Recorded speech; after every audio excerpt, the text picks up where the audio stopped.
नमस्कार. पुरंदर न्यूज चॅनलतर्फे आपलं सर्वांचं स्वागत आहे. नमस्कार. पुरंदर न्यूज चॅनलमध्ये आपलं सर्वांचं स्वागत आहे. राष्ट्रवादी काँग्रेस पक्षाचे नेते राजेंद्रजी धुमाळ यांचा आज वाढदिवस आहे. पुरंदर न्यूजच्या वतीने त्यांना मी वाढदिवसाच्या शुभेच्छा देतो. त्यांच्या पत्नी गेल्या 5 वर्ष सोमेश्वर सहकारी कारखान्यावर संचालिका म्हणून काम करत आहेत. सोमेश्वर सहकारी कारखान्याची निवडणूक लागलेली आहे. निवडणूक रंगात आलेली आहे. शेतकरी कृती समिती आणि भारतीय जनता पक्ष यांचा पॅनेल पडण्याची शक्यता आहे. शेतकरी कृती समितीच्या दिग्गज नेत्यांनी माघार घेतल्याचं चित्र प्रथम दर्शनी दिसतंय. जोपर्यंत विड्रॉलची मुदत संपत नाही तोपर्यंत खरं स्वरूप स्पष्ट होणार नाही. राष्ट्रवादी काँग्रेस पक्षाचे नेते उपमुख्यमंत्री अजितदादा पवार आणि पुरंदरचे आमदार संजयजी जगताप यांनी सोमेश्वरला मेळावा घेऊन प्रचाराची सुरुवात केलेली आहे. आणि गावभेट दौरा राष्ट्रवादीच्या सर्व नेत्यांनी संयुक्तरित्या सुरू केलेला आहे. महाराष्ट्रामध्ये सर्वात उत्तम बाजार हा उच्चांकी भाव उसाला सोमेश्वर सहकारी कारखान्याने दिलेला आहे. याचं संपूर्ण श्रेय शरदचंद्रजी पवार साहेब, अजितदादा पवार आणि सुप्रिया सुळे यांना जातं. मागच्या अतिशय अटीतटीच्या निवडणुकीत काँग्रेसने बिनशर्त पाठिंबा देऊन हा पॅनल निवडून आणण्यामध्ये फार मोठी मोलाची कामगिरी केलेली आहे. कारण माळेगाव सहकारी साखर कारखाना राष्ट्रवादीच्या हातून मागच्या वेळेस गेला होता आणि सोमेश्वर देखील अतिशय अटीतटीच्या चुरशीची निवडणूक होणार असं एक भयावह चित्र होतं. परंतु ऐन शेवटच्या टप्प्यामध्ये संजयजी जगताप यांनी बिनशर्त पाठिंबा देऊन आपली संपूर्ण ताकद अजितदादा पवार यांच्या पाठीशी उभी करून हा पॅनल निवडून आणलेला आहे. यावर्षी पुन्हा आमदार संजय जगताप आणि अजितदादा पवार एकत्रितरित्या यांनी प्रचाराला सुरुवात केलेली आहे. अद्याप उमेदवार निश्चित झालेला नाही. राजेंद्र धुमाळ यांनी उमेदवारी अर्ज भरलेला आहे. मागच्या वेळेस पत्नीला संधी मिळाली होती, यावेळेस त्यांना संधी मिळण्याची शक्यता आहे. तळागाळात सर्वसामान्य जनतेशी विशेषतः कारखाने संबंधित सभासदांशी राजेंद्र बाप्पूचा अतिशय जवळचा संबंध आहे. सकाळपासून संध्याकाळपर्यंत जनतेत राहणार हा कार्यकर्ता यांना संधी मिळण्याची शक्यता आहे. अनेकांनी त्यांची शिफारसही केलेली आहे. बापू नमस्ते. तुमचा आज वाढदिवस आहे. आता वाढदिवसाच्या निमित्तानं तुम्ही कशा प्रकारे या परिसरामध्ये विशेषतः वीर गावामध्ये तुम्ही आतापर्यंत कोणत्या प्रकारचं सामाजिक काम केले आणि इथून पुढच्या काळामध्ये कारखान्यावर संधी मिळाली तर तुम्ही कसं काम करणार? सामाजिक काम तसं गावगाड्यात काम करत असताना गोरगरीब लोकांना जी काय मदत करता येईल त्या पद्धतीने मी मदत केलेली आहे. आणि समजा ग्रामपंचायत असेल,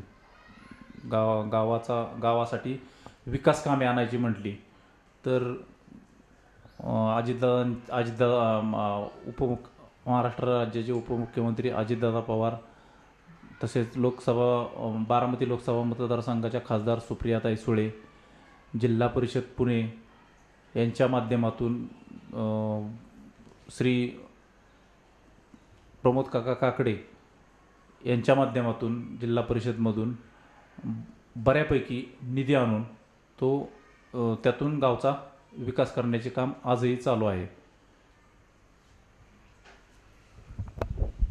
कारखान्याने यावर्षी किती भाव दिला? यावर्षी अजितदादांच्या मार्गदर्शनाखाली चाललेला जो श्री सोमेश्वर सहकारी साखर कारखाना आहे, त्यांनी त्या कारखान्याकडून शेतकऱ्यांसाठी 3100 रुपये प्रति टन हा दर ही रक्कम देण्यात आलेली आहे. आणि हिथून पाठीमागं कारखाना ज्या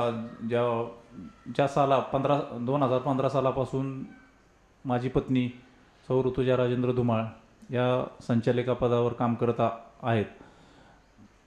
कारखान्याचे सक्षम चेअरमन पुरुषोत्तमदादा जगताप यांच्या आधिपत्याखाली कारखान्याचं कामकाज चालतं.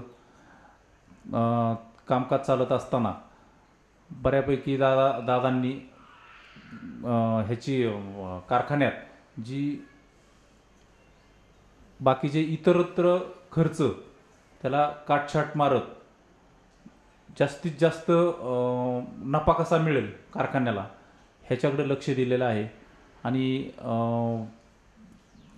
जवळजवळ 300 कोटी रुपये कर्ज असताना जो ताब्यात कारखाना घेतला तर तो 3 वर्षाच्या आतच 3-4 वर्षाच्या आतच ते कर्ज फेडून आजही आत्ता कारखाना कर्जमुक्त आहे. आणि प्रत्येक वर्षी शेतकऱ्यांना सुद्धा म्हणजे 2015 सालापासून सरासरी कधी 2900, कधी 3000, कधी 3300, कधी 3100 असं सरासरी जवळजवळ 5-6 वर्षात 3150 दर बसतोय प्रति, म्हणजे 5 वर्षाची सरासरी काढली तर. अशा पद्धतीत ह्या दरामुळं सर्व शेतकरीही समाधानी आहेत. आणि आत्ता जी निवडणूक लागलेली आहे त्या निवडणुकीत पॅनल अजितदादा देतील ते पॅनल असणारच. आणि जरी फॉर्म बऱ्यापैकी सत्ता असल्यामुळं राष्ट्रवादी काँग्रेस पक्षाकडून किंवा पुरंदरमधून काँग्रेस पक्षाकडून फॉर्म आलेले आहेत, पण जे दादा पॅनल तयार करतील त्या पॅनल डिक्लेअर झाल्यानंतर बाकीचे सगळे फॉर्म काढून चांगल्या मताने पॅनल निवडून येईल. कारण पुढं जे आहे समजा इतर पक्ष आहेत कोण तर शेतकऱ्यांना अजितदादांच्याकडून कारखान्याच्या मार्फत जे शेतकऱ्यांना ऊसाचं पेमेंट व्यवस्थित मिळाले त्यामुळं शेतकरी ऊस उत्पादक सभासद हा समाधानी असल्यामुळं इतरत्र कुठल्याही उमेदवाराला मतदान करू शकत नाही हे मी 100% सांगतो. परळीचे वीर आणि मानकी परिसरातील राष्ट्रवादीचा एक विकासाचा चेहरा म्हणून या परिसरामध्ये सातत्यानं काम करणारे राष्ट्रवादीचे आणि तळागाळातील लोकांशी संपर्क असणारे त्या परिसरातील नेते राजेंद्र धुमाळ यांच्याबरोबर आपण बातचीत करतो आहे. खरं तर गेली अनेक वर्षापासून शेतकऱ्यांचे प्रश्न असतील, जनसामान्यांचे प्रश्न असतील किंवा वीर देवस्थानच्या माध्यमातून अनेक त्या ठिकाणी असणाऱ्या भाविकांच्या सोयीसुविधा असतील त्यासाठी आग्रही असणारे राजेंद्र धुमाळ आज आपल्याबरोबर आहेत. खरं तर सोमेश्वर कारखाना आणि त्या कारखान्यावर त्यांच्या पत्नींनी गेल्या 5 वर्षामध्ये अत्यंत चांगलं असं काम केलं. शेतकऱ्यांच्या बरोबर संवाद साधला, शेतकऱ्यांच्या प्रश्नांच्या सोडवणूक केली. त्या निमित्तानं मी या राजाभाऊंना विचारतो की या परिसरामध्ये खरं तर शेतकऱ्यांच्या कुटुंबाशी आर्थिक नाड असणारा, शेतकऱ्यांना 4 पैसे जे पीक मिळते त्या ऊसाच्या संदर्भामध्ये या परिसरामध्ये या वर्षीची परिस्थिती काय राहील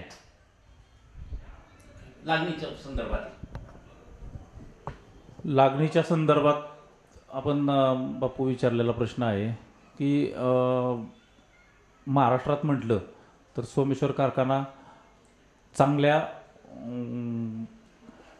स्थानावर जाऊन पोचलेला आहे.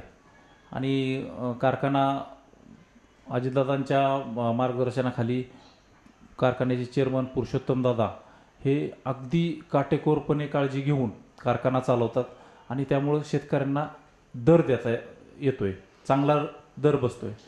आणि तो दर बसत असताना आज मी तिला कसं होतं की समजा इतर टोमॅटोचं पीक केलं किंवा इतर पिकं घेतली तर त्या पिकात हमी गॅरंटी नाही आहे किंवा एवढंच पैसे होतील तेवढंच पैसे होतील. तर ऊसाचं म्हणजे अगदी गॅरंटेड रक्कम आहे. अगदी इतर कारखाने आता 3000च्या पुढं आपला रेट बसतोय प्रत्येक वर्षी सरासरी. पण अगदी बाकीचे कारखाने जरी 2200-2500 दिले तरी त्याच्यापेक्षा आपला कारखाना कर्जमुक्त असल्यामुळं आणि बाकीचा खर्च नसल्यामुळं तो सक्षमगिरीने चालवून म्हणजे आता 5000चं पहिलं गाळप क्षमता आहे कारखान्याची. तर ती कारखान्याच्या चेअरमन, व्हाईस चेअरमन, संचालक मंडळ व कार्यकारी संचालक यांच्या माध्यमातून किंवा त्यांच्या प्रयत्नांनी तो 6,200नी आपण कारखाना सक्षमगिरीने चालवतो आहे. आता परत आत्ता एक्सपान्शन चालू आहे, 2,500 एक्सपान्शन होणार आहे. मग साधारणतः 8,500 ते 9,000पर्यंत कारखाना ह्याच पद्धतीत चालू शकेल ही आम्हाला खात्री आहे. कारण आपल्या कारखान्याचे कार्यकारी संचालक तसेच कारखान्याचे अधिकारी वर्ग व कर्मचारी हेही चांगल्या पद्धतीने, मग अगदी टंगळमंगळ आपण म्हणतो इतर कारखान्यात होती तशी नाही आहे की ह्या कारखान्यात सक्षमगिरीने स्वतःचा कारखाना आहे असे चालतात. कारण ह्या कारखान्यात कर्मचारी जो आपण घेतोय तो शेतकरी ऊस उत्पादक सभासदाचाच मुलगा असे एक कारखान्यात, आपल्या सोमेश्वर कारखान्यात पद्धत आहे की बाबा आपल्या सभासदाचाच मुलगा जर समजा जागा कुठं निघाल्या तर त्या सभासदाच्याच मुलाला प्राधान्य देऊन आपण घेतो. त्यामुळं तो सुद्धा आपला कारखाना म्हणून तो काम करतो. त्याच्यामुळं कारखान्याचा खर्च कमी येतोय. आणि राजा, आपल्याला बघितलं की गेल्या वेळेस खरं तर कारखान्याचा एक सोमेश्वर कारखान्याची एक खासियत आहे की कुठल्याही प्रकारचा कुणाचा ऊस शिल्लक राहत नाही. म्हणजे तुम्ही जो आवाहन करता की आम्ही शेवटपर्यंत पट्टा पडेपर्यंत कुठल्याही एक टिपूर सुद्धा आम्ही ठेवणार नाही आणि तशा पद्धतीनं कुठल्या प्रकारचे शेतकऱ्यांचा ऊस शिल्लक राहत नाही. परंतु यावर्षी लागणीचा विचार केला तर मोठ्या प्रमाणावर लागणी शेतकऱ्यांनी केलेल्या आहेत. अगोदरच्या लागणी आहेत, नोंदी मोठ्या प्रमाणावर झालेल्या आहेत. तर त्या पद्धतीनं नियोजन कारखान्याचं कसं आहे आणि सुरुवात कधीपासून होणार आहे आणि साधारण तोडण्याचं नियोजन काय करणार असणार केलेलं आहे आणि त्याचबरोबर आपल्या परिसरामध्ये ऊस किती उपलब्ध आहे कारखान्याकडे?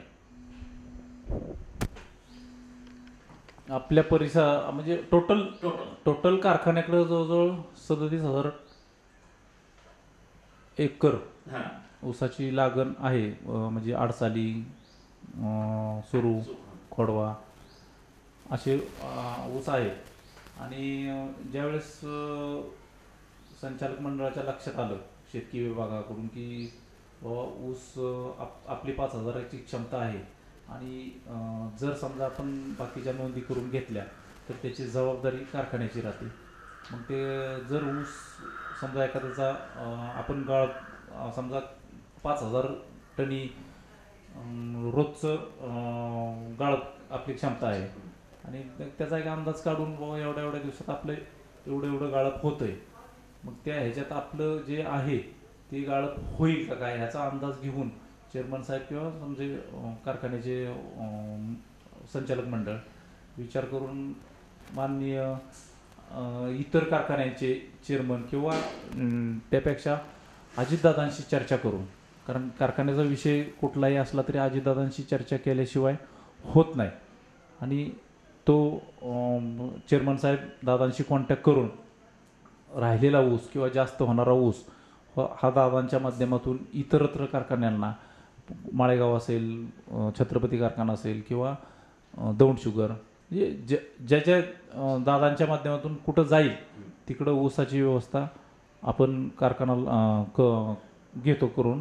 आणि पण जो सभासद आहे समजा 2 लाख टन ऊस दुसरीकडे दिला आणि एखाद्या कारखान्याने समजा एफ आर पी दिली, त्यांची आपल्या एफ आर पीने दिली तर समजा रक्कम कमी जास्त होते. मग ती रक्कम आपल्या कारखान्याला स्वतःला त्यात टाकून ते पेमेंट त्यांचं पूर्ण करावं लागतं. कारण कारखाना आपले सभासदांचा ऊस म्हणून तोडणीची व्यवस्था करतो. आता निवडणुका होऊ घातलेल्या आहेत, म्हणजे निवडणुकीचं वारं सुरू झालेलं आहे. आता दौरा 3 तारखेपासून आपल्या परिसरामध्ये कारखान्याच्या निवडणुकीच्या संदर्भामध्ये दौरा सुरू आहे. तुम्ही सुद्धा संचालक पदासाठी परत एकदा तुम्ही मागणी केलेली आहे. तर साधारण आपण या परिसरातील जे शेतकरी आहेत की खरं तर सोमेश्वर कारखाना हा 4 पैसे देणारा जे पीक आहे, शेतकऱ्यांना खरं तर इतर पिकापेक्षा ऊसामध्ये जास्त पडतळ पडते किंवा एक रकमी त्यांना काही ना काहीतरी पैसे येत आहेत आणि अशा पद्धतीने एक चांगला असा कारखाना परिसरामध्ये असेल किंवा मानकी सगळ्या परिसरामध्ये सोमेश्वर कारखाना उपलब्ध आहे. तर आपण या परिसरातील शेतकऱ्यांना या वाढदिवसाच्या निमित्तानं आणि होणाऱ्या निवडणुकीच्या निमित्तानं आपण काय सांगाल त्यांना?